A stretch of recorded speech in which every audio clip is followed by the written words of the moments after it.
السلام علیکم ورحمۃ اللہ وبرکاتہ۔ الحمدللہ رب العالمین والصلاة والسلام علی رسولہ افضل الانبیاء وازکی المرسلین وعلی آلہ واصحابہ الطیبین الطاہرین، اما بعد، قال اللہ سبحانہ وتعالی ان اللہ وملائکتہ یصلون علی النبی یا ایھا الذین آمنوا صلوا علیہ وسلموا تسلیما۔ اللهم صل على سيدنا وشفيعنا وحبيبنا ونبينا ومولانا محمد وعلى آل سيدنا ومولانا محمد النبي الأمي الذي خلقت البركة بذاته ومحياه وتعطرت العوالم بذكره ورسوله سيدي ومولاي رحمة الله دامت برکاتہ۔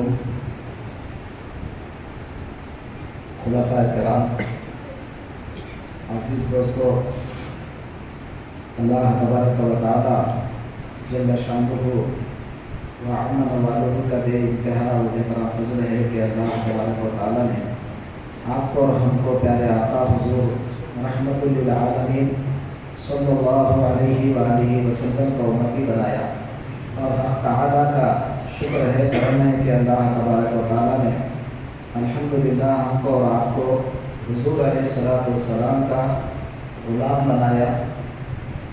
دوستو، مختصراً دو تین باتیں آپ کے سامنے رکھ کر بات ختم کروں۔ ہم اس مہینے میں ہمارے اور آپ کے آقا حضور علیہ السلام کی یاد مناتے ہیں۔ ہر جگہ سرکار کا تذکرہ چلتا ہے، سرکار کے نام لیتے ہیں۔ سرکار دو عالم صلی اللہ علیہ وآلہ وسلم کا نام پاک ہر کوئی اپنے اپنے انداز سے لیتا ہے۔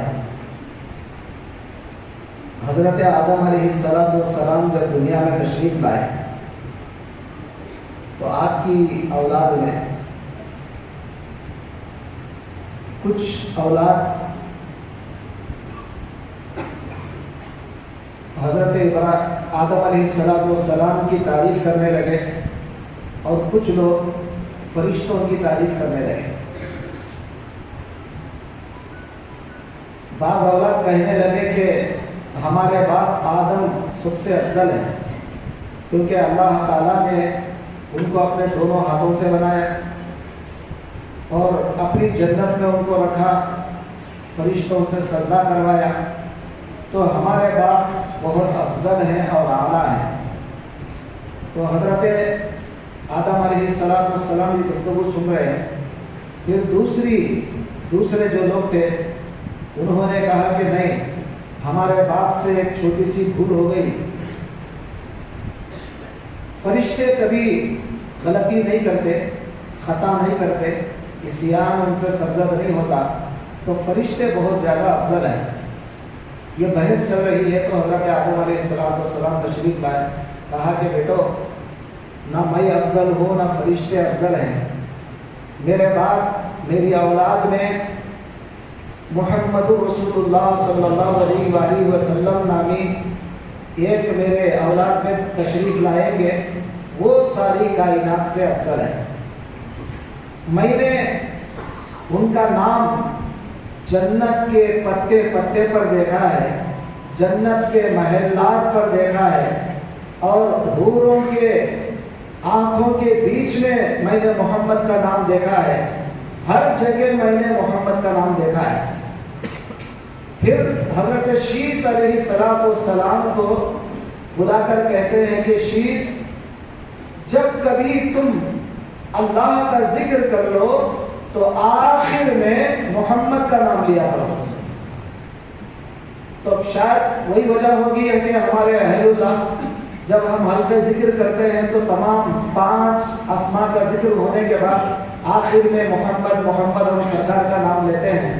شاید یہ ہو سکتا ہے کہ ہمارے اہل اللہ نے شاید وہی طریقہ رائج کیا ہو۔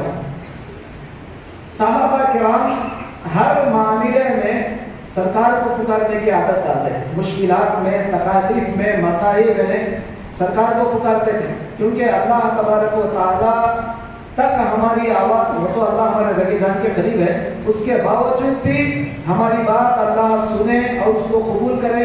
یہ تمام چیزوں میں تھوڑا سا دیر لگ سکتا ہے، مگر سرکار کو پکاریں گے تو بہت جلد اللہ تعالیٰ کی مدد آ جائے گی۔ واقعات کہیے ہمارے سامنے جنگ یمامہ ہے، آپ کو مشہور جنگ ہے جنگ یمامہ، جس میں ایک جھوٹا پیغمبر تھا مسیلمہ الکذاب، اس کے ساتھ جو جنگ ہو رہی تھی، مسلمان تو صرف 12,000 تھے اور وہ سامنے وہ جھوٹے نبی کے تابع دار 40,000 سے زیادہ تھے۔ مسلمان کہتے ہیں ہمارے قدم اکھڑنے لگے، وجہ یہ ہے کہ ہم جب بھی لڑتے ہیں تو اپنے ایمانی طاقت سے لڑتے ہیں، سامنے والے یا تو عزت کے لیے لڑتے ہیں یا تنخواہ کے لیے لڑتے ہیں، مگر یہاں پر مسیلمہ کی جنگ میں وہ معاملہ نہیں تھا، جتنا ہم اپنے ایمان کے زور کے لیے ایمان کی طاقت سے لڑ رہے ہیں، وہ بھی اپنے جھوٹے نبی کے لیے اتنی زیادہ طاقت سے لڑ رہے ہیں، ہمارے قدم اکھڑنے لگے۔ اب کیا کریں؟ تو خالد بن الولید رضی اللہ تعالیٰ عنہ سپہ سالار تھے، انہوں نے کہا کچھ نہیں، اب جھنڈے اٹھاؤ، جھنڈوں پر بھی جو ہے لکھ دیا گیا یا محمد اغثنا، اور سارے صحابہ جتنے مسلمان تھے سبوں نے پکارا یا محمد اغثنا وا محمد اغثنا، اے محمد ہماری مدد فرمائیے اس ملعون کے خلاف میں، یا وا محمد اغثنا، یہ نعرے ادھر لگانے لگے۔ اللہ تبارک و تعالیٰ نے اس جھوٹے پیغمبر پر اللہ کی مدد فرمائی اور مسلمان جنگ جیت گئے۔ تو صحابہ کرام ایسے مشکل وقت میں اللہ کو پکارنا چاہیے تھا۔ ہر کوئی آدمی یہی کہے گا کہ مشکلات میں اللہ کو پکارو، مگر صحابہ کے، میں عام لوگوں کی بات نہیں کر رہا ہوں، کوئی ولی کوئی فلاں فلاں، یہ تو ڈائریکٹ رسول اللہ کے تربیت کے یافتہ ہیں، وہ سرکار دو عالم کو پکارنا جانتے تھے کہ مشکلات میں ہماری مدد اگر آنا ہو تو سرکار کو پکارے تو جلد مدد آئے۔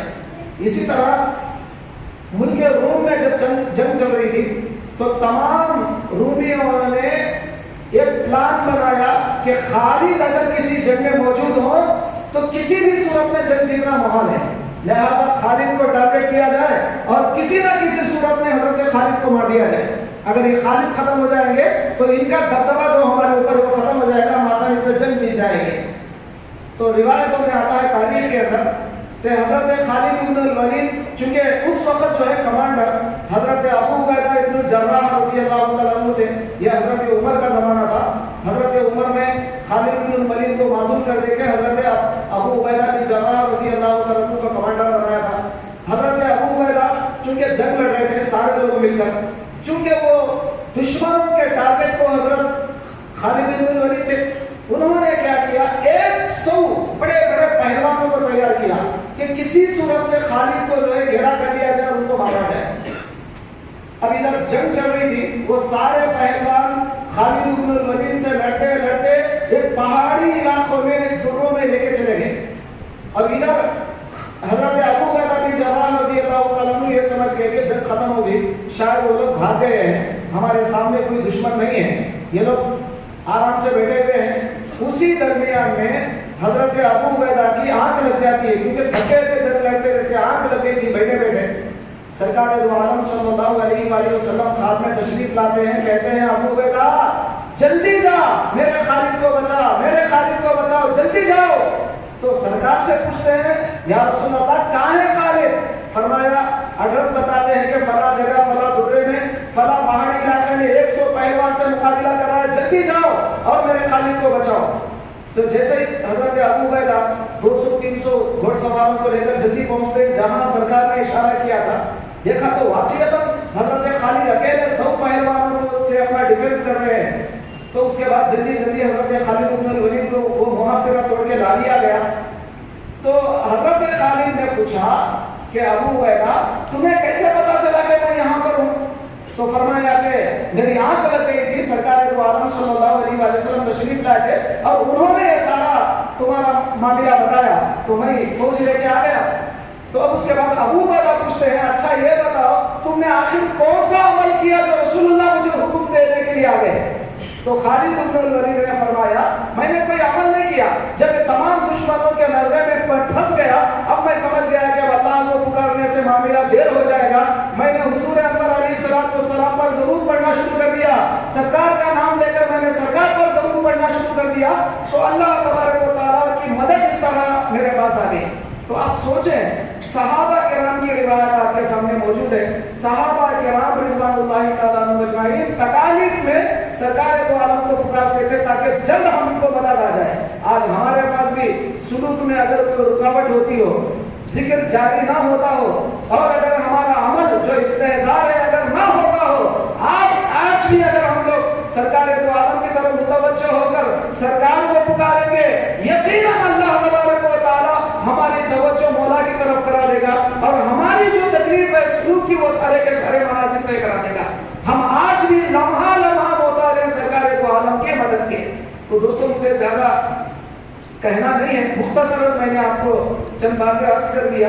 سرکار دو عالم کے نام پاک میں کتنی برکتیں ہوتی ہیں۔ ایک چھوٹا واقعہ مجھے یاد آ گیا، ہمارے ایک پیر بھائی تھا، ہمارے وجے واڑے کے ایک پیر بھائی تھے، سعودی گئے کچھ کمانے کے لیے، مخلوص تھے بیچارے وجے واڑے میں۔ وہاں جانے کے بعد پورے جسم پہ فالج ہو گئے، اچانک فالج کا اٹیک ہو گیا، کیا کریں گے اب وہاں تو اتنی زیادہ سعودی کے اندر یہاں ہمارے ہندوستان سے زیادہ وہاں پر ترقی نہیں ہے، ہمارے یہاں کے ڈاکٹر زیادہ ترقی آتا ہے، وہاں تو ابھی بہت پیچھے ہو۔ تو اب انہوں نے کہا، ان کے ساتھ کے لوگوں نے کہا کہ بھائی علاج بے کار ہے، چلو ہندوستان چلے جاؤ واپس۔ اب انہوں نے کہا کہ میں مخلوص ہوں، وہاں پر قرض لے کے آیا ہوں، اتنے قرض لے کر یہاں پر آیا، اگر میں واپس جاؤں گا تو لوگ مجھے جو ہے ماریں گے۔ اب اس کے بعد انہوں نے کہا کہ کیونکہ یہ تمام واقعات سنے تھے بیانوں میں، سرکار کو پکارنے کے، اور امام موسیٰ کا واقعہ بھی انہوں نے سنا تھا، تو وہ کہنے لگے کہ جو بھی ہو میں اسی حال میں مر جاؤں گا، اگر نبی مجھے شفا دے تو دیں گے، میں مر کے یہیں پر تیرا جنازہ نکال دے گا۔ اب اس کے بعد اب وہ فرماتے ہیں کہ میں کتنے لاکھ مرتبہ درود پڑھا مجھے خود پتا نہیں، اب 24 گھنٹے درود پڑھنا شروع کر دیا، سرکار کو پکارنے لگا، سرکار مجھے آپ ہی بچانا ہے، آپ کے سوا کوئی نہیں بچائیں گے۔ تو کہتے ہیں کہ خالی 5 یا 6 دن میں پورے ہاتھ پر اچھے ہو گئے، اور بعد میں اچھا خاصا کما لے کے 2 سال کے بعد آئے۔ تو آنے کے بعد بولے مطلب کچھ دکھ رہا کیا میرے کو، میرے جسم میں کچھ دکھ رہا کیا؟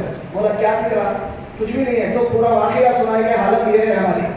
تو اب ہمارے پیر بھائی یہاں جو چھوٹا سا جو یقین ہمارے شیخوں کی صحبت میں، اللہ والوں کی صحبت میں جو یقین ان کو آیا، اس یقین پر انہوں واقعات بولنے کے بعد ہمارا یقین بڑھ رہا ہے کہ کیسے اللہ والے لوگ ہیں، سرکار کس طرح مدد کرتے ہیں ہماری۔ تو آج بھی ہم لوگ جسمانی نہیں بلکہ قلبی کیفیات، روحانی کیفیات، جہاں جہاں بھی ہمیں رکاوٹ ہے، جب ہم اپنے آقا کو پکاریں گے تو یقیناً سرکار ہماری ضرور مدد فرمائیں گے۔